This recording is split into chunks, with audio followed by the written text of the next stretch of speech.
Day after day, energy demand in the European Union is on the rise. And as fuel prices reach new highs, we're all faced with a huge challenge. How can we reduce our consumption and greenhouse gas emissions without having to invest in new technology? There's a simple answer: eco-driving.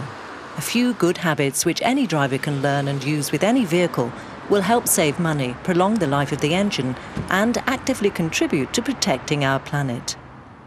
For example, don't warm up the engine before moving off. You consume more by keeping the engine running for more than a minute than by switching off and restarting the engine. Also, limiting air conditioning use can decrease your consumption by 5%. So air conditioning should only be used when really necessary. Check your tyre pressure regularly. Underinflated tyres can increase your fuel consumption by 4 to 5%. While these practices are easy to adopt and seem perfectly logical, it's also very important to adapt your driving habits. Anticipation is the key. Any acceleration of your vehicle feeds fuel to the engine, so it's important to anticipate traffic flow to avoid any change in your speed. The name of the game when it comes to consuming less is to reach your cruising speed fairly quickly, and then to use the highest gear possible. You have to shift up quickly and try to keep your vehicle at a stable speed as long as possible. You shift into third and accelerate to increase the RPM. That's it. Then change straight into fifth gear. That's it. You've got it. So from time to time, you can skip a gear. In the past few years, a number of ecological driving consultation centres have been set up in different parts of Europe. The idea is to compare a driver's results on a first test run, where the person drives in his usual way, and a second where the person follows the advice we've just given.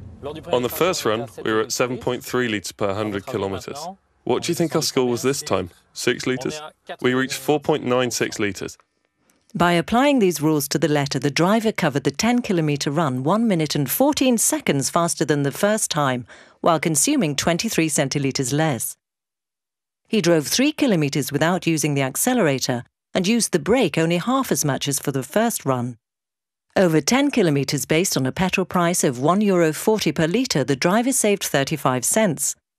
For an annual distance of 25,000 kilometres, that comes to a saving of €875. So eco-driving offers big savings with the adoption of a few easy habits. It's just being logical. It's good for the economy, it's good for the life of your car, and most importantly, it's much less stressful. It's very good for the mind. To encourage everyone to alter their driving habits, and with almost no effort, but with noticeable savings on fuel costs, the European Commission has decided to team up with Europea, the European Petroleum Industry Association, to promote eco-driving. A major awareness-raising campaign will be launched in several thousand service stations to inform drivers about these simple and effective solutions. We in the oil industry would not only improve the efficiency of our own operations, but we believe we have a role to play in making that behavioral change happen among our consumers.